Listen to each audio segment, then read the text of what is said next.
Do you want to learn how to become a real estate photographer? Check out my course, How to Become a Real Estate Photographer, at McEvoyphotography.com.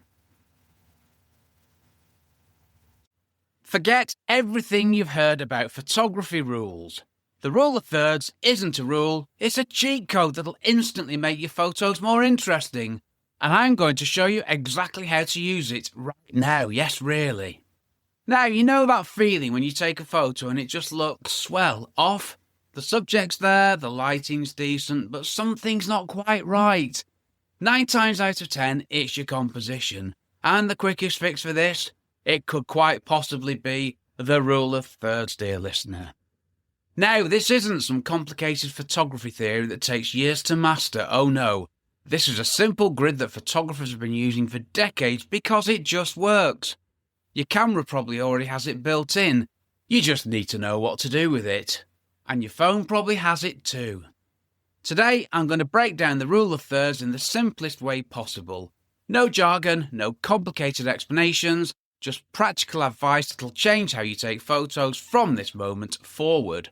Whether you're shooting landscapes, portraits, your lunch, a cheese and pickle sandwich, or your cat, this works for anything and everything.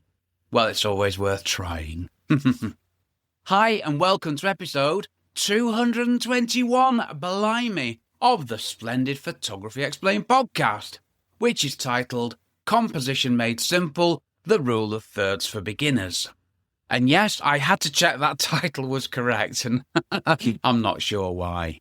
A very good morning, a very good afternoon, or a very good evening to you, wherever you are in the world. I'm your host, Rick. Hi, and in each episode, I try to explain one photographic thing to you in plain English in less than 27 minutes-ish without the irrelevant details. Yes, really. I'm a professionally qualified photographer based in England with a lifetime of photographic experience which I share with you in my splendid podcast. Right, let's just get straight into this. Let's start with understanding the rule of thirds.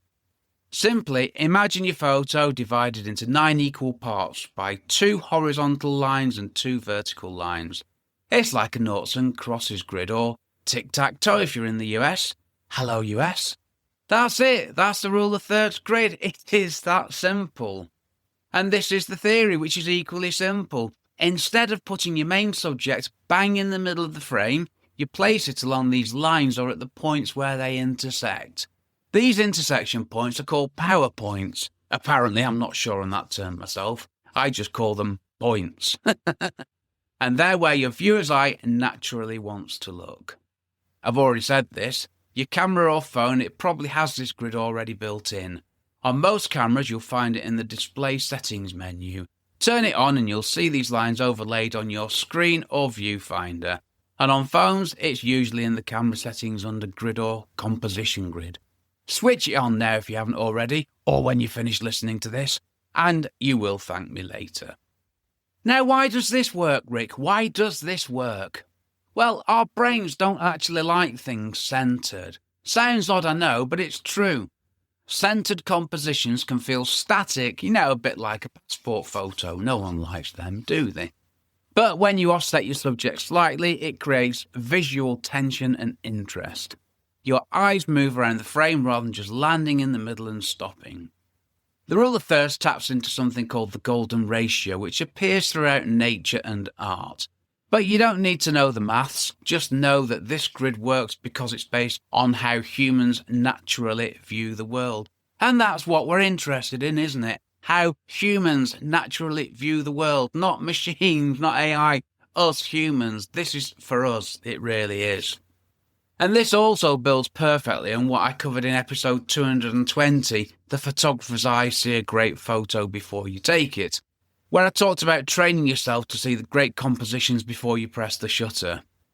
The rule of thirds is the practical tool that helps you compose those shots you're learning to see. And I'm going to give you some specific tips now. Tip 1, how to position your subject using intersection points. Intersection points is a bit less grandiose than PowerPoints, isn't it? Okay, when you're composing your shots, you've got 4 intersection points where those lines cross. These are your target zones. Place your main subject on or near one of these points. Your photo will instantly look more balanced and professional. For portraits, put your subject's eye on one of the top intersection points.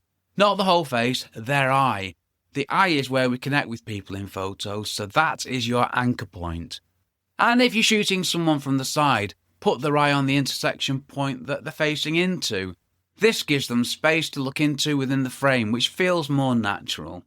Important point, the rule of thirds doesn't mean your subject has to be exactly on the line or point. No, just think of it as a guide, not a laser target. Near the line works just as well. If your subject's roughly in the area, you're doing it right. Tip 2. Where to place the horizon in landscape photography. For landscapes, use the horizontal lines to position your horizon. If you've got a stunning sky, put the horizon on the lower third line. This gives 2/3 of the frame to the sky and 1/3 to the land. If you've got a boring sky but an interesting foreground, guess what? Put the horizon on the upper third line. Yep, it's as simple as that. This technique works brilliantly whether you're shooting at golden hour or dealing with harsh midday light. Yes, different lighting conditions that we explored back in episode 217, The Art of Light from Harsh to Heavenly. Just a further point on this, if you're taking a landscape photo and the horizon's in the middle, your photo probably won't work. It looks like your photo's cut in two, so this simple act of moving the horizon up to the top third line or down to the bottom third line transforms photos. It makes them much more interesting. And what if you got vertical subjects like trees, buildings or lampposts? Simple, line them up with one of the vertical lines. This works brilliantly for architectural shots as well, or when you're photographing a single prominent object in a scene. Like you've got a landscape with just one tree in it. Don't put the tree in the middle, put the tree to the left or to the right, and it will be a much more interesting photo. And that's what we want, isn't it? More interesting photos. Tip 3. Creating movement and direction in action shots. Action shots can benefit massively from the rule of thirds. If someone's running, cycling or moving through the frame, put them on the intersection points they're moving away from. This gives them visual space to move into, which creates a sense of motion and direction, and it makes sense for our minds. It makes sense. And the same principle can be applied to gaze direction. If your subject's looking right, put them on the left intersection points. Again, this gives space to look into within the frame, and it feels natural and comfortable. And if you think about it, if you put somebody on the right-hand line and they're looking to the right, it looks a bit odd. But then again, I'd probably try that just to see how it works. Tip 4. Common composition mistakes to avoid. Now, the first mistake people make is being obsessed with perfect alignment. Some people turn on the grid and spend ages trying to get the subject exactly on the line. Don't do this. The rule of thirds is a guideline, not a law. Near the line is absolutely fine. Blimey, that rhymes, doesn't it? Second mistake, using it for everything without thinking. Yes, the rule of thirds is brilliant, but it's not the only composition technique that exists. And sometimes breaking the rule creates a stronger image. Third mistake, forgetting about the background. You can have your subject perfectly positioned on an intersection point, but if there's a lamppost greying out of the head or a bin in the background, the composition still won't work. Whilst the rule of thirds handles placement, you still need to know what's happening in the rest of the frame, don't you? Yes, you do. And this ties back seamlessly to what we covered in episode 218, Train Your Eye, Master Photography Right Where You Are, where I talked about really observing your surroundings and noticing what's in your frame before you shoot. Yes, there is a logic and a flow to all of this, isn't there? These things do all hang together. It's not just thrown together, you know. Right, move on, Rick. Tip 5, when to break the rule of thirds. Symmetrical subjects often work better centred. Think reflections in water, architectural shots where symmetry is the point, or formal portraits where you want that classic strong centred look. If your subject is naturally symmetrical, centering it can create powerful impact. Patterns and textures that fill the frame, they don't need the rule of thirds. If you're shooting a wall full of colourful tiles or a field of flowers, centering the pattern and filling the frame creates its own interest. Then there's very tight portraits, especially of faces, which often work better centered. When you're in close on someone's face, the rule of thirds can actually make things feel a little bit off balance, a little bit odd. So the key is this: learn the rule of thirds. Use it as your default if you want. That's what I do. But don't be afraid to break it when you got a reason to. Don't be afraid of trying something else. Photography is a creative process after all, dear listener. And this brings me on to another point. The difference between a beginner and someone who knows what they're doing is that beginners break the rules by accident, whereas experienced photographers break them on purpose when appropriate. Okay, tip 6, combining the rule of thirds with other composition techniques. Now, here's something most people don't talk about. You can use the rule of thirds in combination with other composition techniques. Things like leading lines that guide the eye toward an intersection point. Perfect. Framing your subject with natural frames while positioning them on an intersection point. Even better. And the rule of thirds also works beautifully with negative space. If you've got a small subject in a large empty space, putting that subject on an intersection point makes the composition work whilst emphasising the scale and the emptiness around them. You can think of the rule of thirds as a starting point, the first thing you try when you're taking a photo. But as you progress and learn, you'll layer other composition techniques on top of it. Tip 7, using the rule of thirds for architectural and building photography. Well, buildings are perfect for the rule of thirds, and this is something I use every single day in my architectural photography work. Here's how to make these things work for you. For single buildings, try to place them on one of the vertical lines rather than centering them. This can help show the building in context within its environment, and it can give you a more interesting composition than just a straight-on centered shot. And when you're taking a photograph of a building, you can use these horizontal and vertical lines to help you get the building technically correct, as in horizontal and vertical. The lines are there, they're a visual guide for you. So not only do they help you place the building within the composition, they help you with the technical correctness. So there's so many benefits. You can use the intersection points to place important architectural details such as an interesting window feature or an entrance, and it can draw the eye to what makes the building special. For street scenes with buildings, you can use the vertical lines to balance multiple structures. Put one building on the left third line and another on the right third line. This gives visual balance and it shows the relationship between the buildings. And a tip specifically for real estate photography. When shooting exteriors, position the building on a vertical third line and use the remaining 2/3 to show the garden, driveway or surrounding area. This gives potential buyers context about the property and its setting, which is exactly what they want to see. Same as with the landscape, isn't it? It just helps us and gives us balanced images where we're giving priority to the interesting things. Yes, I ad-libbed that sentence, and boy, can you tell. And remember, vertical lines in architectural photography should be vertical in your photo, and your building should be level. Nobody wants a wonky building. The rule of thirds helps handle composition. Wonky verticals will ruin a perfectly composed building shot, as will wonky horizontals. So, it can help us. Right, a quick recap. Let's sum this up quickly. The rule of thirds: divide your frame into 9 equal parts with 2 horizontal and 2 vertical lines. Place your main subject on or near these lines or at the intersection points where they cross. For portraits, put the eye on an intersection point. For landscapes, put the horizon on one of the horizontal lines. Lower third for interesting skies, upper third for interesting foregrounds. For moving subjects, position them on the intersection point and then moving away from to give them space to move into. Use it as your default composition tool, but don't be afraid to break it when you've got a good reason. Symmetry, patterns, creating deliberate tension, or because you don't want to, that is fine. But turn that grid on in your camera or your phone right now. Use it for the next week on every photo you take.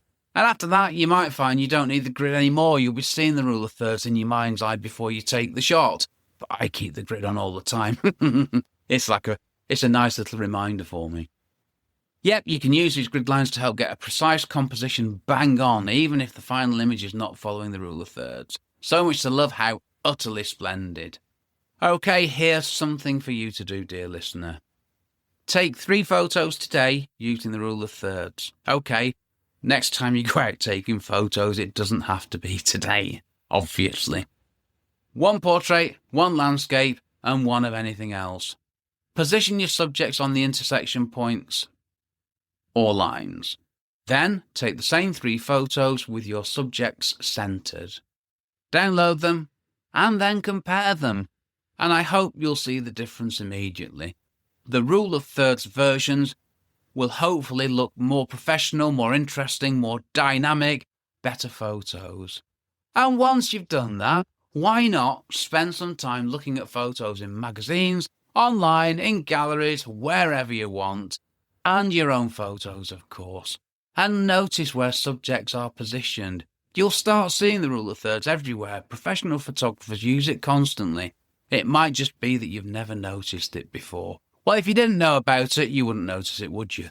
But you do now, which is good. What if I use a phone to take photos? The rule of thirds works exactly the same on your phone. In fact, it's even easier because your phone's grid is always right there on the screen. On the iPhone, go to Settings, Camera, Grid, and switch it on. On Android, open your camera app, go to the settings, usually a cog icon apparently, and look for grid lines or composition grid. I hope that's right for Android. I use an iPhone. Sorry, Android people. Well, that sounded wrong, didn't it? Android people. But you know what I mean, hopefully. Phone cameras actually make the rule of thirds easier to use because you can see the grid in real time and adjust your composition before you take the photo. With a traditional camera, you might be looking through a viewfinder where the grid is harder to see, or you haven't got one. It just depends on your camera, what it is and how old it is.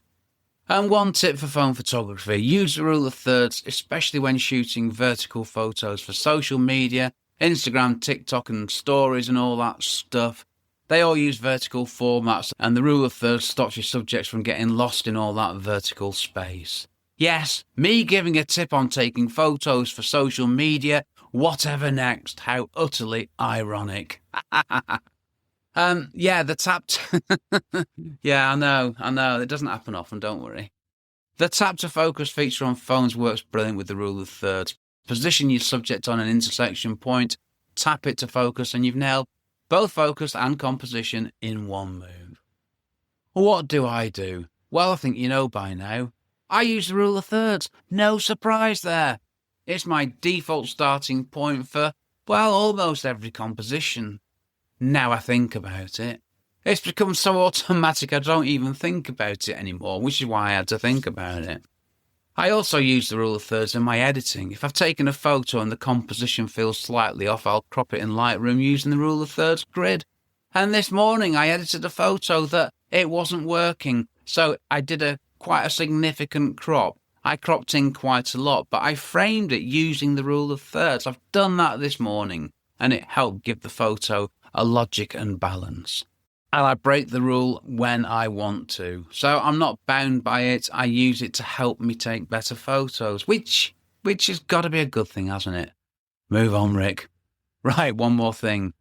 Don't get so obsessed with your composition that you miss the moment. If you're photographing something spontaneous, something fleeting, take the shot first and worry about perfect composition second. A slightly off-centre candid moment beats a perfectly composed missed opportunity every time. Remember, the rule of thirds, it gives you better composition, but it's just one tool in your photography toolkit. Master it, use it as a default if you want to, but stay flexible. The best photographs often come when you know the rules well enough to break them intelligently and deliberately. Right, some thoughts from the last episode. In episode 220, The Photographer's Eye, see a great photo before you take it. I talked about training yourself to see great photographs before you press the shutter. That episode was all about seeing the potential for great photos. This episode, about the rule of thirds, is about composing those photos you've learned to see. These two work perfectly together. First, you train your eye to spot interesting subjects and moments, then you use the rule of thirds to compose them effectively. And if you haven't listened to episode 220 yet, and why haven't you? Go back and check it out, only kidding. Next episode. Okay, episode 222. I'm doing something special. It's the Best of the Photography Explained podcast. 20 essential photography tips. I'm going back through over 220 episodes to pull out the best stuff that I've done so far. I'm loving doing this. I've got no idea how long this episode will be, but it's not 20 essential photography tips, it's 29 at the moment. I might be done there. I might find some more. I've got to stop somewhere. But whether you're new to the podcast or you've been listening from the start, this episode will be packed with takeaways you can use today.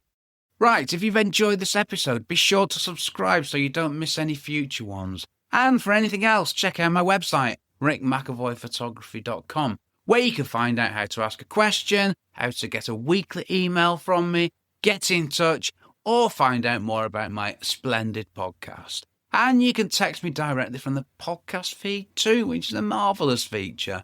And I've got a YouTube channel. Just type Rick McEvoy into YouTube and you'll find me. And finally, check out my courses page where you will find my splendid How to Become a Real Estate Photographer course, rickmcavoyphotography.com/courses. Okay, this episode was brought to you by a cheese and pickle sandwich. Yes, it really was. And a Coke Zero, which I consumed before settling into my homemade acoustically cushioned recording emporium. I've been Rick McEvoy. Thanks again very much for listening to my small but perfectly formed podcast, it says here, and for giving me 27-ish minutes of your valuable time. Now, I reckon this episode's going to be about 23 to 25 minutes long after editing out the mistakes and bad stuff. We'll see. Thanks for listening. Take care. Stay safe. Cheers from me, Rick. How to Become a Real Estate Photographer. rickmcavoyphotography.com/courses.